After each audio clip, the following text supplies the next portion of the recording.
All right, in this segment, we're going to talk about the career of Antonioni from his color period on. I'll have Richard Pena for about 10 or 15 minutes, and then we'll go it alone with Mike and Hamish. So let's talk, while with the time we have left with Richard, let me talk about the two other films that I had mentioned, Blow Up and Zabriskie Point. My brief comment, and I think Blow Up is a great film. Zabriskie Point has great moments, but it's one of those kinds of art films that I could see sort of like with 2001: A Space Odyssey, people walking out of the theater going, "What the fuck?" So maybe Richard, if you would comment, give your comments on both of those two films. Well, I think Blow Up was kind of a very interesting film. It showed Antonioni able to sort of cross over into an entirely different milieu and continue to make really fantastic cinema. Again, I think for me, looking at it in the larger picture, I wouldn't call it a step down necessarily from the tetralogy, but it's a little bit of a step away. He's, I think, really now, as opposed to especially the last two films of the tetralogy, emphasizing his position as an outsider, as an observer. There was much more kind of collusion going on, and that was maybe a result, especially of his work with Beatty in those last two films of the tetralogy. Here, I think it's a very different case. He's really an observer, looking from a distance, he's looking at that culture in a way. I mean, my favorite scene is the scene with the Yardbirds. I mean, I think that's just some of the most remarkable filming of a rock band ever. But the sense of kind of bobbing heads as the camera sort of tracks over them really, I think, captures something remarkable about that particular era. So, Blow Up, I think, is truly a film that has stood the test of time and continues to be thought of as among his greatest works.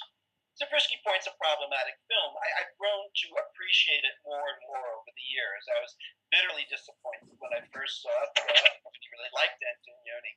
Seeing it in later years, and perhaps after getting to know his work better, I've seen more to it in a way, and I think there are some terrific moments. I also think, again, based somewhat on my experience of the very nice exhibition that was done at the Cinematheque Française just a few months ago about Antonioni and modern art, that is one of the films where he most kind of, I think, reflects on the relationship between his work and a lot of contemporary art. And that exhibition made a very good series of points, both in his relationship to what we know is Antonioni's very strong interest in abstract expressionism and other sort of contemporary schools, and even pop art. So there's a way in which I think he, really, again, sort of that cinema of recherche, if it's not totally successful, was trying something new with a youth culture that fascinated him, but of which he most decidedly was not part of.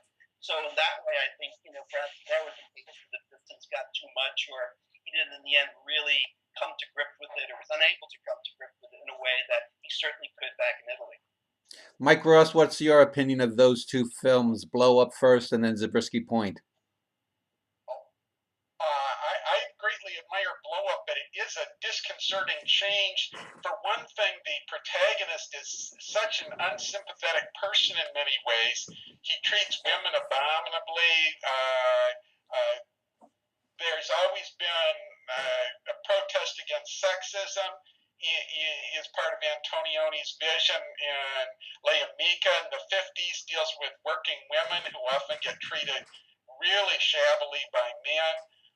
So this is it's disturbing to watch him be so rotten to women in the film, and I think Antonioni's trying to make the audience squirm in some of those scenes. Maybe just a thought here.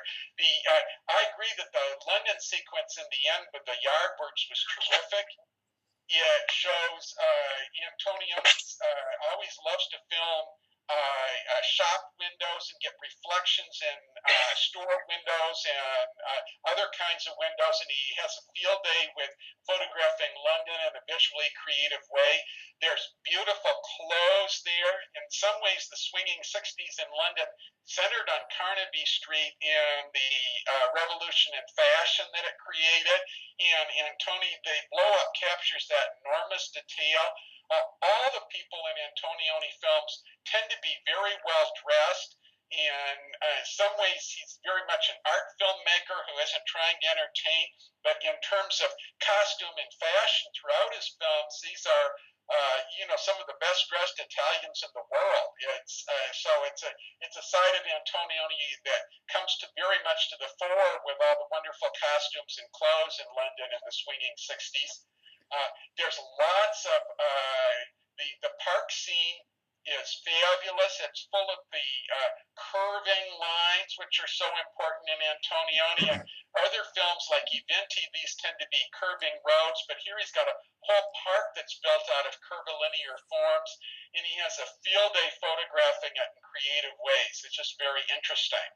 There's a famous line from an Emerson essay called "Nature." That goes something like, "I became a transparent eyeball, and all around me ran currents through me," or something like that. And I always think of that line in Blow Up, because I think that the Hemmings character is such a cipher, because we're supposed to sort of look through him at his kind of world. He is sort of almost like a placeholder, I think, for the audience, because every man is going to want to, boff all the supermodels that he's doing. Every guy is going to want to have his swinging lifestyle in that era. It would be the equivalent, I guess, of, well, I guess it's gotten even more vapid in the last 50 years. Hamish, do you see the character that Hemmings plays as sort of a stand-in for sort of a male fantasy in that film?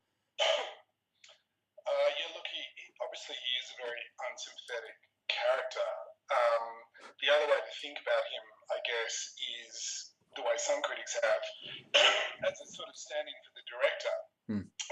This is the argument that Blow Up is Antonioni's 8.5, and on certain levels it is, I think. But if that's true, then it's pretty remarkable that he uses such an unattractive figure, at the center of this story. Of course, Guido in 8.5 is a womanizer as well, etc. But he's, somewhat more kind of sympathetically drawn. I guess what's most striking to me about this film is that in some ways the film looks forward and backwards.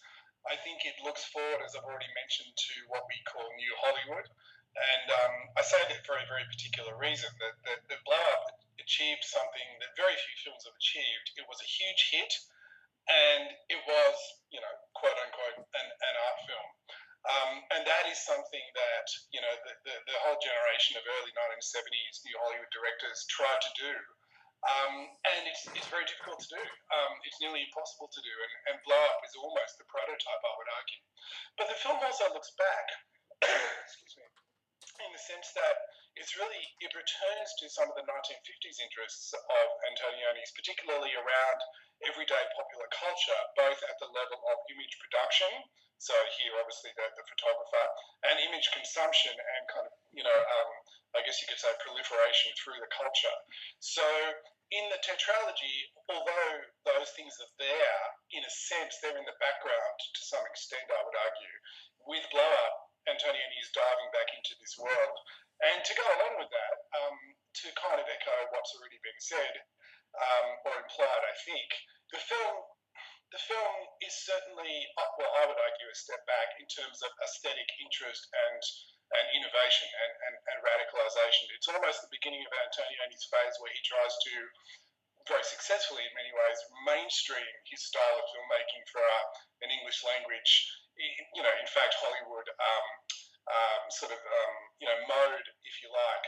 And for me, that's kind of historically interesting, but at least I think now Blow Up I wouldn't put Blow Up in the top tier of his films in terms of films that are consistently interesting and kind of staggering on a compositional level.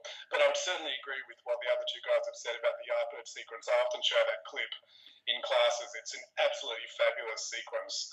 Hamish, would you say that Blow Up was more influential in America than in Europe? Because you have Coppola's Conversation and then Blow Out, and then you have just decades of lesser thriller type films in America that make use of that kind of thing. Whereas I'm not as familiar with European films. So do you think that Blow Up had more of an influence in America than it did elsewhere?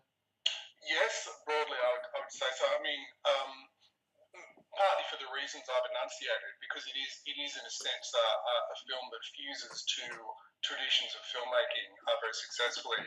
But if we look to the broader story and the what I started talking about at the beginning of this conversation, the global influence of Antonioni on filmmakers from all over the world, it's not Blow Up that they're talking about. It's the early 60s films, and even to some extent Zabriskie Point. It's the films that really, really push the radical edges of feature filmmaking in terms of the use of space and time and composition.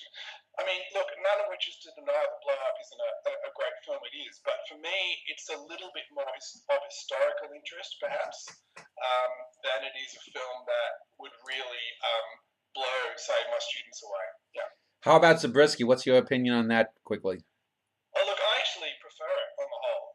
To me, Zabriskie Point is aesthetically and in terms of composition by far his most interesting English language film.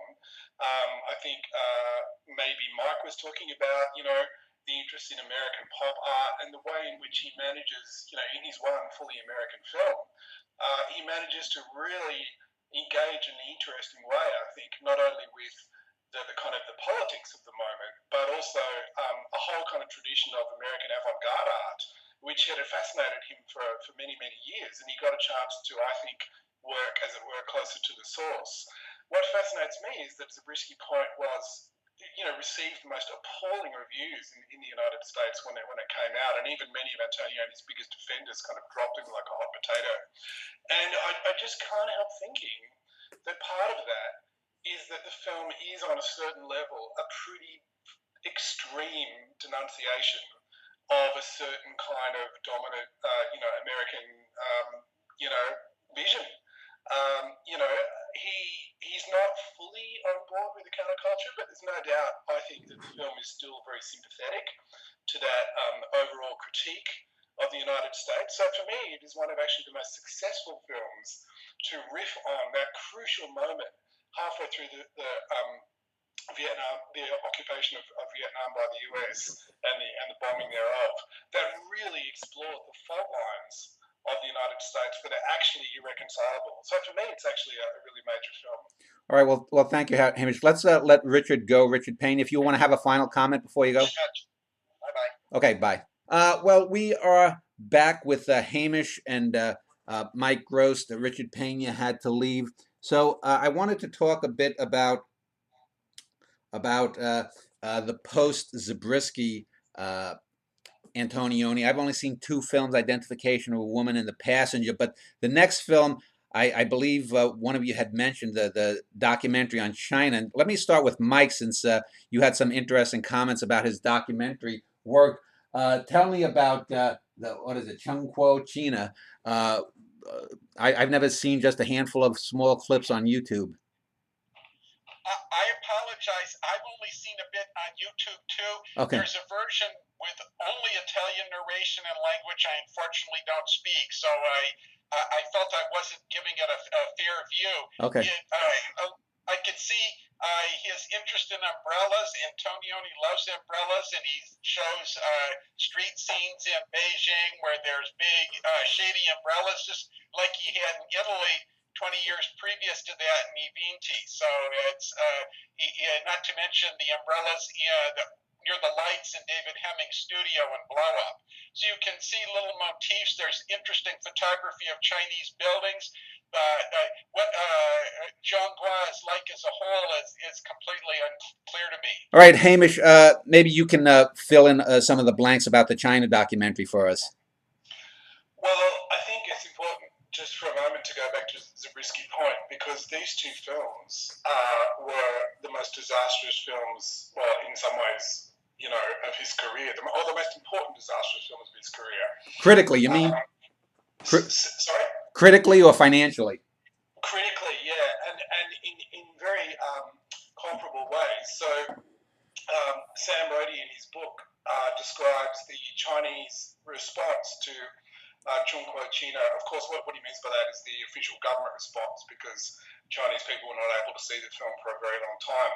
He describes the Chinese response as being as stupid and narcissistic as the American response to Zabriskie Point. And what he means is that in both of these films, Antonioni is making a perceived, and in some ways real, attack on the given society or political system that he, of his hosts, right? Now, I think, as we've been discussing for a long time, Antonioni is a very subtle filmmaker. So to the extent that he's a political filmmaker, it's nothing close to being a kind of dogmatic, ideological kind of, regard response. Nonetheless, I think the enormous commercial and critical failure of Zabriskie Point in the United States hamstrung his career from there on in. He would find it very difficult to mount projects. The heyday of European art cinema in the 1950s and 60s as a commercial entity was coming to an end, including in Europe.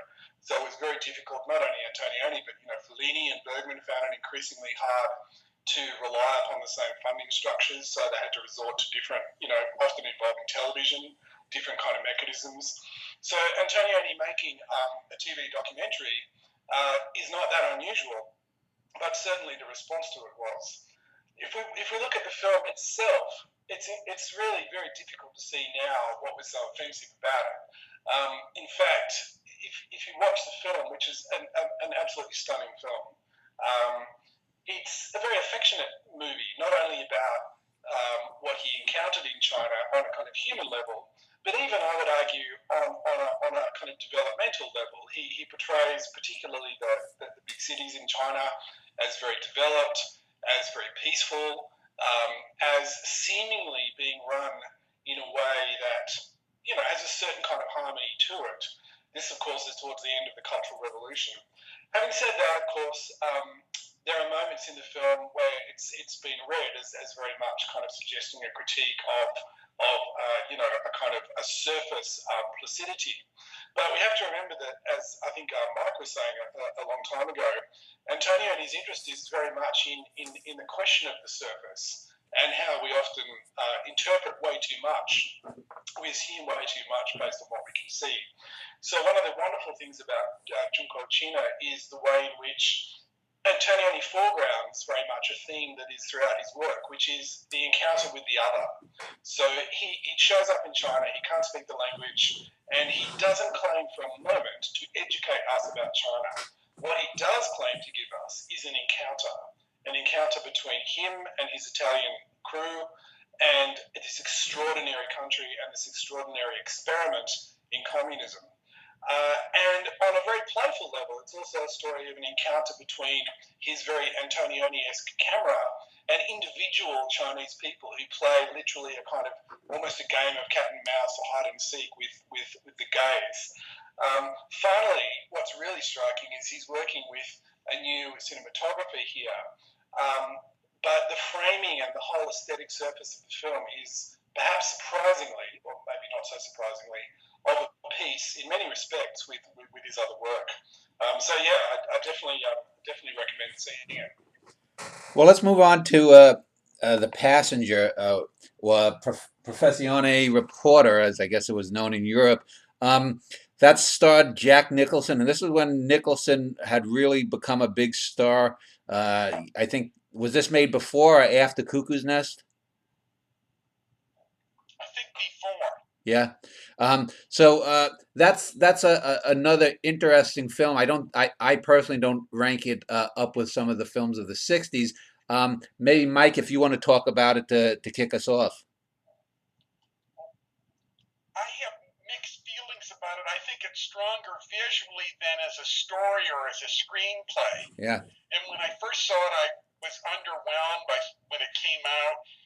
But when I've seen it in recent years, I've been impressed with the visuals that Antonioni has managed to gather. There's beautiful scenes like the opening desert with the rocks is very striking. His going to the Antonioni Gaudi buildings in Barcelona and filming them is not to be missed. Many things like that. It's if you pay less attention to the story and more attention to what's going on screen as a series of images, it becomes a more interesting and creative movie. So it's somewhat mixed feelings there. How about you, Hamish? Your thoughts on that film? What we really get with The Passenger, I think, is something that I alluded to earlier with Blow Up, whereas Blow Up influenced New Hollywood. The Passenger is the closest Antonioni ever got to making a New Hollywood film.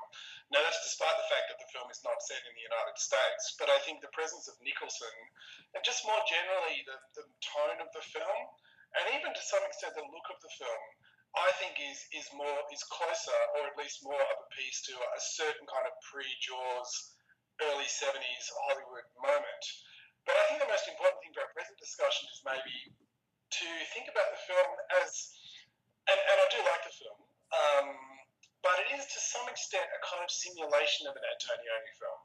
And I mean by that two things. First of all, the genesis of the film was not with him. So it was a film written by a bunch of people, including a British film theorist by the name of Peter Wallen, who wrote some famously kind of difficult semiotic film theory in the early '70s, and they wanted to literally write a quote unquote Antonioni film and find someone to direct it. And then finally they got the real deal.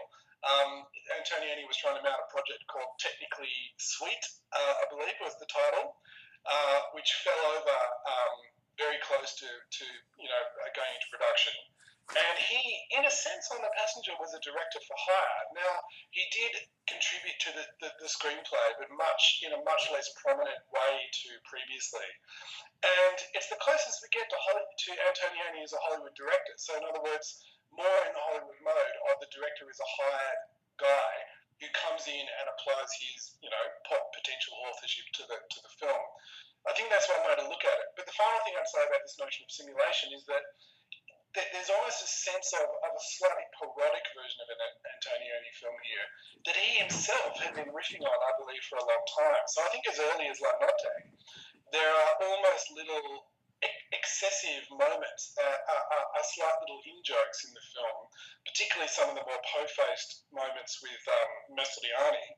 And I think Antonioni was a director with a very sly sense of humour about a sort of, almost quoting himself in a kind of slightly sly way.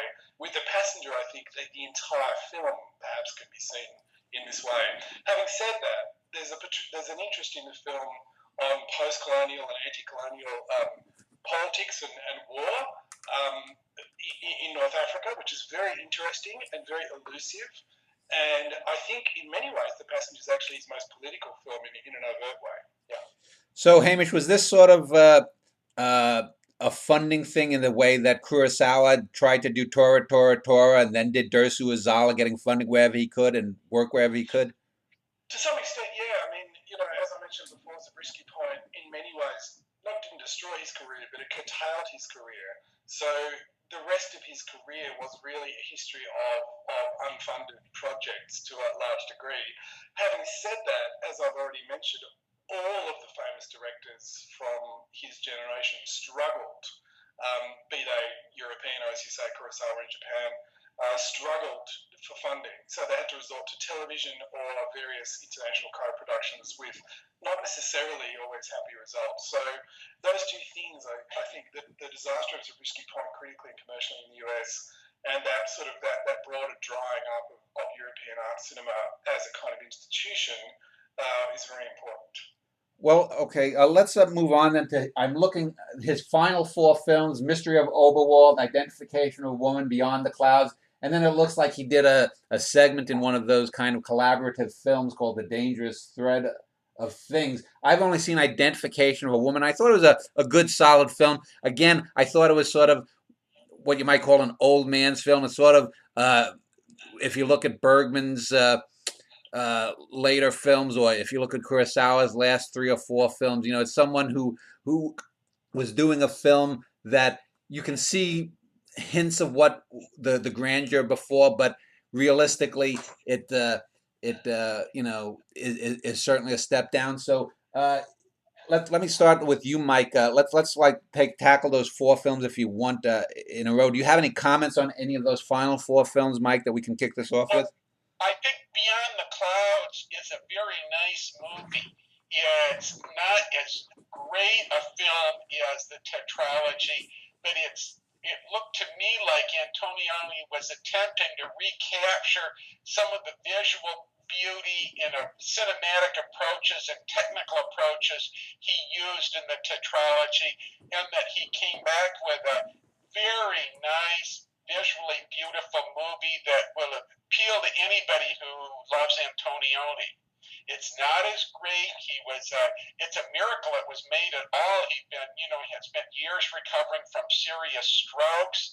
He was a very fragile person and difficulty with communication, but he still managed to make this beautiful, joyous movie that I think everyone would like, and you can see a long list of parallels between individual shots in it in La Ventura. There's a sense that he goes back to a lot of the old towns that in La Ventura, the characters spend a lot of times wandering around the south of Italy and old towns and being beautifully photographed. They do that here too in Beyond the Clouds. There's other shots that recall the walk in Milan and La Notte. It's just a nice movie that I think people would like. I was less impressed by the short film Eros he made, which I think is part of one of those combination films where each director does a different chapter. It's perfectly inoffensive, but I don't think it's as successful as Beyond the Clouds. How about Oberwald or Identification of a Woman? Any comments on those? I have not seen those. Okay. And I really should try. Oberwald is very hard to find anywhere, and Identification of a Woman is just a film I shamefully have not watched. It's out on DVD. Okay. How about you, Hamish? Comments on these 4 films that I was talking with Mike of? Well, the Oberwald mystery is a real oddity. I mean, it's Antonioni's only period film. It's full of kind of flowery, pre-20th century sort of affectations. I mean, it's an adaptation of a Cocteau play, but it's set in this, very pre-modern kind of environment. And it was made for television. He found it, The Passenger was not a huge success commercially, so he found it even more difficult to fund his projects than previously. And so he made this for TV. The most interesting thing about it, 2 things, is Monica Vietti's back, and she's fabulous actually in the film. There are certain thematic connections to his previous work, issues around kind of knowledge and the gaze that we've talked about.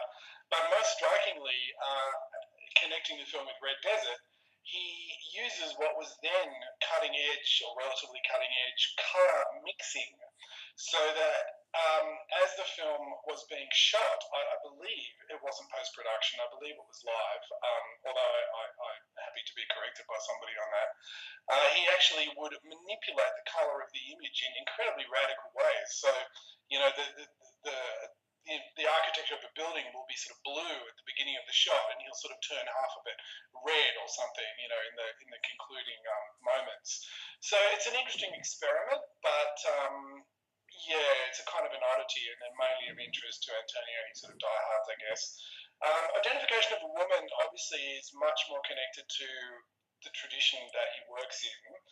To me, what begins, though, Identification of a Woman, and I've already suggested that this starts with The Passenger, is that he starts to make what I think he will do for the rest of his life, which is make sort of copies of Antonioni films to some extent.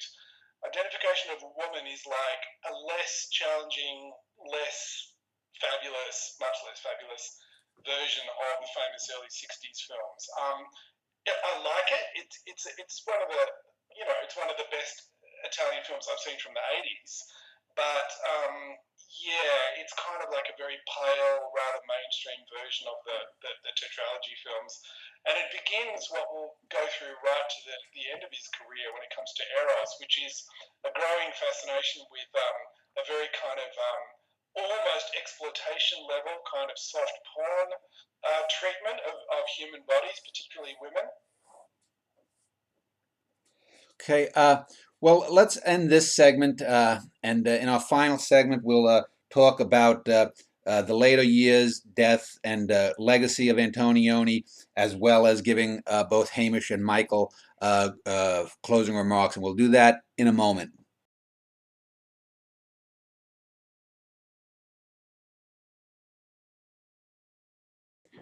All right. I think it was quite an interesting show talking about one of the great world directors. I want to talk in this final segment about the final years and critical reactions over the decades to Antonioni, and then give both Hamish and Mike their closing remarks. I want to actually, though, begin this segment because online, if you look up and Google Bergman and Antonioni, I find it very interesting that Ingmar Bergman, the great Swedish film director, had some really, really bad comments, really derogatory comments about a lot of the work of Antonioni. And if you Google the two men, you can probably see about 4 or 5 clips, maybe totaling about 15 minutes. And the reason I bring it up is because, to me, in terms of how they viewed humanity, Bergman and Antonioni are very similar. The only difference is I think Bergman used a microscope on humanity, where he would get close up, not only physically with the camera and almost look into the eye or the cracks in someone's skin, whereas Antonioni was looking through a telescope. If I were to compare the two, it's almost like if I was to look at a painter's, Bergman was someone like maybe a Matisse, almost obsessed with the close up of human forms, whereas Antonioni is one of those great Hudson Valley painters from America in the 19th century, where the human beings are small little things on the landscape just to serve a larger purpose. And but the attitudes both men had towards humanity seemed very similar. Let me start with you, Hamish. Would you agree that the two men had similar views on humanity, even though they portray them differently in their films? And what do you think accounts for Bergman's comments so derisively towards Antonioni? Well, to start with the latter, I think it's mainly about actors. He thought wrongly, in my view, that Monica Vitti was a terrible actor, and Bergman said that Antonioni made 2 masterpieces, La Notte and Blow Up. I'm not sure how he forgives David Hemming's acting if he's going to be so hard on Vitti, but nonetheless. So for him, Antonioni was, not necessarily a kind of an innovator, I guess. But also, I think Bergman also commented that Antonioni was on the way to greatness, but I think the quote was, expired under the weight of his own tediousness. The fact is that Bergman's movies are actually full of much more going on in the obvious sense. So there's more action, and I don't mean that in a Hollywood sense, but there's more development of characters. There's more development of kind of situations that people can grab onto. The tenor of Bergman's films is an incredible intensity. Antonioni is almost the opposite, with obvious exceptions depending on what film and sequence we're looking at. So Antonioni requires a much more patient, a much more detached attitude in some ways. Bergman is, for me, radically different. I've written about Bergman as much, or probably even more than Antonioni. They're my two favourite directors for a very long time. But Bergman is all about what I call radical intimacy, and really, I guess you were just talking about that, Dan, before, this notion of the microscope. He gets the camera and the viewer so close, literally, but also kind of metaphorically, to the human body that it's almost too much to bear. Antonioni is always kind of tempted to head in the opposite direction. The other difference, I guess, I'd mention is that Antonioni, from the beginning of his career, is completely disinterested in questions of religion. And that's not to say that the church and religion doesn't play a role in his films, but it plays a fairly minor role, and it's only there as a sort of anthropological detail. Whereas Bergman comes out of this very religious environment, and he spends much of his career up until roughly The Silence, 1963, battling with that heritage and then kind of exorcising it, if you like. But he spends the rest of his career, at least in my view, applying the same blowtorch that he did to the kind of the heritage of religion to all these other modern institutions like the family, the Swedish state, and all kinds of things. So for me, they're actually very different filmmakers. Bergman is white hot, I think, whereas Antonioni is cool. But I'd agree with you on the really broad point that they are two absolute masters of post-war European cinema in charting the crises, the increasing crises of Western modernity as the pre-war promises and the post-war kind of hopefulness gave way to a whole lot of new problems. Mike, do you have any comments on Bergman and Antonioni? No, I apologize. I know very little about Bergman and can't compare the two at all. Okay, well, let's talk then about the critical reaction in his heyday, his later years, and now here in the 21st century. Let me start with you, Hamish. What, where has he gone? Because we know all artists, whether they're painters or poets or writers, tend to go through waxing and waning phases over the decades and centuries. Where has Antonioni been, and where do you think he will be going as we head towards the end of this century? Well, it's interesting. He and Bergman were not only roughly contemporaries; they were, I think, 6 years apart in age. Bergman's first feature film was 1945, Antonioni's is 1950. And they've actually suffered a very similar critical fate, at least to a point. And didn't they die on the same day? They died within 24 hours of Yeah, each it's other. sort of like Jefferson and Adams here, Thomas Jefferson and John Adams here in America, the founding fathers. I could imagine Antonioni, but Bergman still lives. I was teaching. I had a new job teaching up here, and when I heard the first bit of news, it was bad enough. So Antonioni died first, and that was shattering enough. And then my girlfriend actually told me Bergman's died, and I said, no, darling, you must mean Antonioni. And she went, no, it's actually Bergman. And I'm like, this is too horrific to be true. Of course, they were both old, and they completed their work. But getting back to the question of critical ups and downs, Antonioni was obviously much admired in many countries throughout the 1960s. Interestingly, in Italy, his reputation was up and down very much. What happened, though, is that as the 70s ground on, and certainly by the 80s, both of those filmmakers were increasingly out of fashion. They represented a certain kind of, ennui, kind of angst-ridden, almost kind of cliched image of European art cinema that was just not in keeping with the tenets of film studies and more broadly film culture that had entered what a lot of people now call, the so-called postmodern era, where everything was much more about a kind of a much less serious engagement with history and reality, and much more about pure play with aesthetic surfaces.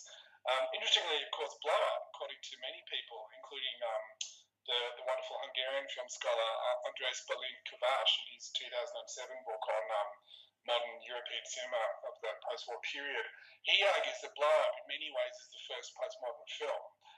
But of course, it's still got a foot very much in the modernist camp as well. But during the 80s and 90s, Antonioni and Bergman, their stocks plummeted in many respects in many countries.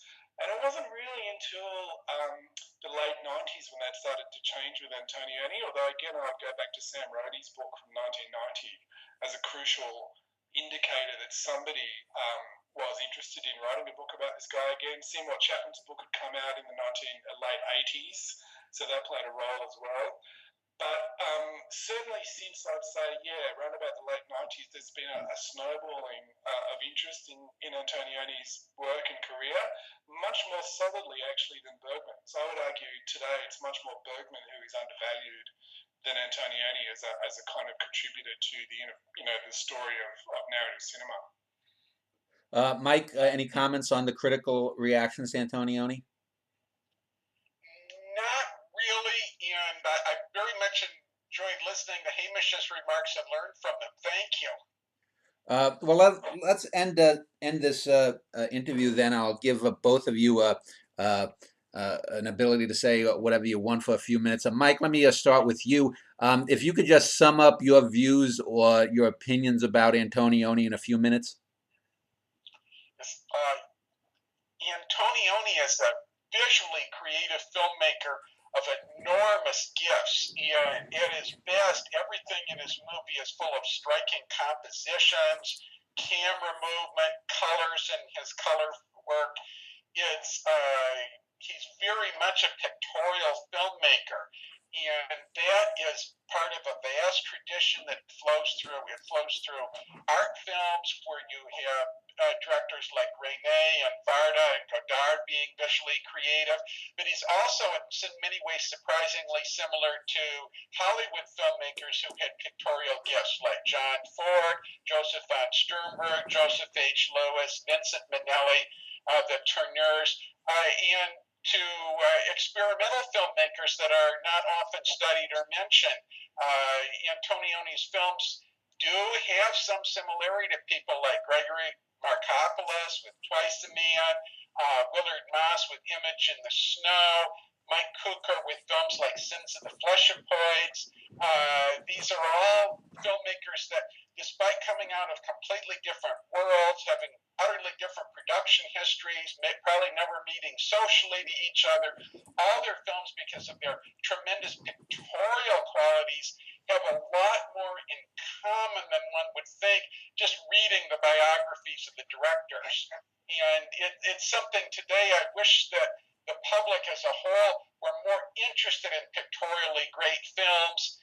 It's to me, it's the core tradition in cinema, and one that I wish that the average educated person understood and appreciated and loved and viewed more.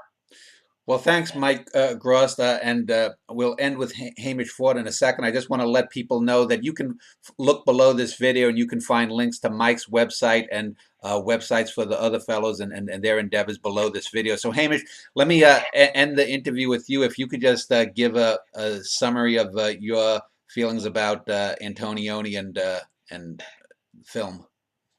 Look, Mark's just really stressed the most important thing. You can watch an Antonioni film, if you don't speak Italian, you can watch it with the subtitles turned off, and depending on the film, but particularly the so-called tetralogy, and you get the film. You get, arguably 99% of the film. Now, I know that's almost a cliche. You can say that about some other filmmakers too, but what does make Antonioni's films, again, very different from, say, Bergman's, is that his characters, on the whole, are not very articulate. Even the well-educated sort of intelligentsia that we see in L'Avventura, L'Eclisse, etc., most of the film happens in the silences, or in what they don't say, or even in the fact that what they do say is not very important or necessarily interesting. When I was researching, the early days of researching my PhD on this sort of period of filmmaking, I watched a copy of L'Eclisse at MoMA in New York, and the Charles Charles Silver, the wonderful guy in charge at that time, I think he's still there. He apologised deeply for the fact that they couldn't find a subtitled version of the film, but the version they did have was a beautiful 35mm print. So I watched the film, and this was in 1999, and I'd only seen the film on television and on a pretty bad 16mm print. Watching that thing on 35mm with inky blacks, Gianni Di Venenzo's cinematography, no subtitles, was the most sublime 2 hours of my film-going life to this day. Because, as Mark's just said, with Antonioni, really everything is in the image. He actually makes films that, in some ways, I understand this argument that they get back to the foundational principles of cinema before sound, which is not to say that Antonioni's sound is not incredibly important. We've barely talked about it in this discussion, but his mastery of what we call diegetic sound or real sound or the mixing thereof is absolutely masterful. But the images, much more than dialogue, is where the action is for him, which of course is also why Antonioni is of immense influence to a certain tradition of film theory that associates itself with phenomenology, which is the study of bodies in real space and how to understand human experience and subjectivity through the body and its physical placement in very particular environments. So I think Mark really hit it on the head. It's interesting, I was teaching Jean-Luc Godard the other week to first years, and the great British critic Geoffrey Noel Smith starts a chapter in his book on Godard by writing, Jean-Luc Godard is the most important and revolutionary filmmaker of the last 50 years. Now, in a sense, I think that's certainly true. It's almost uncontroversial. But I think if we take a longer view and a more global view, you can argue, I think, that Antonioni, in some ways, is the most important and influential director, and to some extent also the most revolutionary director in the feature film. I think his influence actually goes far further than Godard's, although Godard's hugely important. I think Antonioni's influence floods almost everything, including, as we've sort of hinted at, Hollywood itself. If you look at 1970s Hollywood cinema, but even many films made subsequently in the United States, the influence is clear. The way in which shots are staged, de-emphasizing a kind of anthropocentric tradition of the frame. So no longer is the human presence necessarily the crucial thing to be looking at. The way in which architecture and different spaces impact upon people's psychology, and the way in which, of course, their behaviour changes fundamentally based on the context and the social and historical context in which they're behaving. All of this, many filmmakers, of course, have played with these ideas, but I think Antonioni is one of the absolutely key figures to have really brought this to a level of, as Mike was saying, in many ways, a purely visual compositional principle.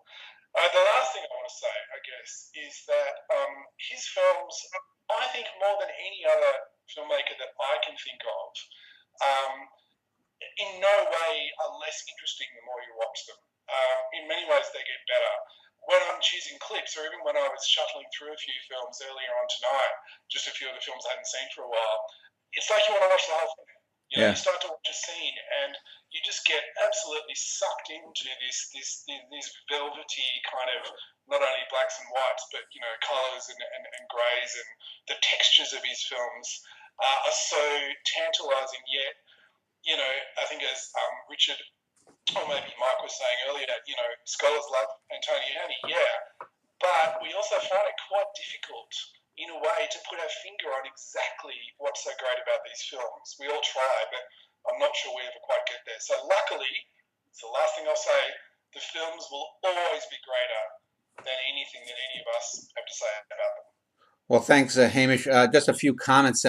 For me personally, Godard is one of those people that I think in 100 years, film critics are going to be snickering at the people who overrated him so much. I think in every art there's one of those things, and I could go on for hours about that. But getting back to Bergman, I wanted to just clarify the association I made between Bergman and Antonioni is I think both of those filmmakers, their characters are sort of philosophical zombies, because when Bergman does zoom in close and you listen to these well-educated people talk, they're emotionally inert. They're dead inside. There's no there in those characters. And my wife has always commented that that's one of the things, that these people who are so educated do the dumbest things in each of the films. And so that's what I was meaning by the sense that Bergman's characters are very similar, I think, to Antonioni's. The difference is Antonioni doesn't really give a shit, so he's gonna sort of get away from the stench of it all, whereas Bergman loves the stench in a sense. And the final comment before I end, I had mentioned to Mike in one of the breaks, and I just wanted to say it here. I think that Red Desert is a much better entree into color for Antonioni than Bergman's Cries and Whispers, which I think is a mess of a film. But I want to thank both Hamish and Mike Ross, and also Richard Pena, who left us earlier, for a really good conversation about one of the more important, not only filmmakers, but I think one of the more important artists of the 20th century, Michelangelo Antonioni. And I think in 300 or 400 years, the two other Michelangelos, Buonarroti and Caravaggio, I think he's going to be considered as important an artist as they are. I honestly do. And anyone who enjoyed this show on film and yesterday's show on film on Woody Allen's career, next week I will be talking about science fiction and poetry, and I hope that you will, viewers will tune in there. So again, thanks to Hamish and Mike. Oh, no, thank you, Dan, for organising it, and to Michael and Richard for a really enjoyable conversation.